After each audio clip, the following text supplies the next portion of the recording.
परसों से प्याज देने बंद कर दिए हैं। और अब रुख करेंगे जम्मू कश्मीर का। जम्मू कश्मीर में हालात मामूल पर आ रहे हैं, खासकर कश्मीर में हालात दिन ब दिन बेहतर हो रहे हैं। दोपहर तक जो है कारोबारी इदारे और दुकानें खुली रहीं। इसके अलावा पब्लिक ट्रांसपोर्ट और निजी ट्रांसपोर्ट लगातार अब सड़कों पर दिखाई दे रहा है। मामूल पर लौट रही है कश्मीर की ये ज़िंदगी।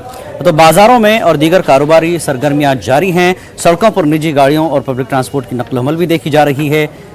प्रीपेड और इंटरनेट खिदमात अभी भी बंद हैं, जिसकी वजह से लोगों को काफ़ी मुश्किलात का सामना करना पड़ रहा है। तो श्रीनगर के कई इलाकों में आज भी दुकानें और दीगर कारोबारी इदारे खुले रहे। लाल चौक और उसके आसपास के इलाकों में भी बाजार और दीगर कारोबारी सरगर्मियाँ देखी गई।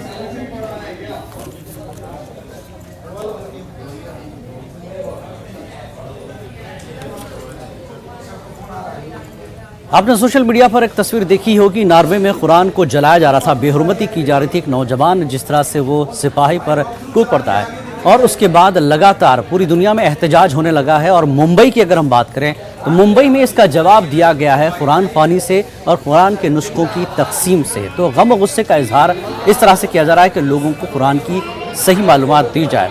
तो मुंबई में उलमा इकराम ने कुरान की बेहुरमती का जो जवाब दिया है, कुरान ख़्वानी और कुरान मजीद के नुस्खों की तकसीम से बेहुरमती के ख़िलाफ़ पुरअमन एहतजाज भी किया गया है। उलमा इकराम ने कुरान के पैगाम को आम करने और कुरान मुक़द्दस के मुख्तलिफ़ अग़यार में फैली गलत फहमियों का इजाला करने पर जोर दिया। गुज़श्ता हफ़्ते नॉर्वे में इस्लाम मुखालिफ रैली निकाली गई थी, जहाँ स्टॉप इस्लामाइजेशन के एक लीडर लार्स थॉर्सन ने कुरान करीम को नज़र आतिश करने की कोशिश की थी।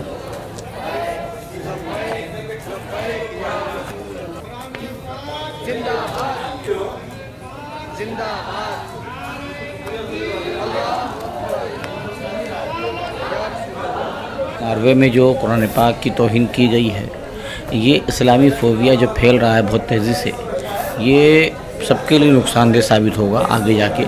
क्योंकि मुसलमान किसी के मज़हब की बेहुरमती नहीं करता, न किसी की मजहबी किताब की बेहुरमती करता है। हमारे यहाँ बड़ी सख्ती से ममानियत है इस बात की। कुरान पाक की जिस तरह तौहीन की गई है, इससे मुसलमानों के जज्बात बहुत मजरूह तकलीदेह हुई, हमारे दिल को तक ठेस पहुँची है, हमारे जज्बात को भाने की कोशिश की गई है। मुसलमान सब्र से काम ले रहा है। हम सबसे पहले मुसलमानों से ये अपील कर रहे हैं कि वो कुरान को पढ़ें, कुरान को समझें और कुरान के अहकामात पर अमल करें। दूसरी बात, गैरों के सामने कुरान की असल तालीमात को पेश करें। जो लोग कुरान की तालीमात से वाकिफ़ नहीं हैं और ऐसा नफ़रत फैलाने वाली तंजीमों या सोसाइटी से जुड़े हुए हैं, उसकी वजह से ऐसे मामला पेश आते हैं।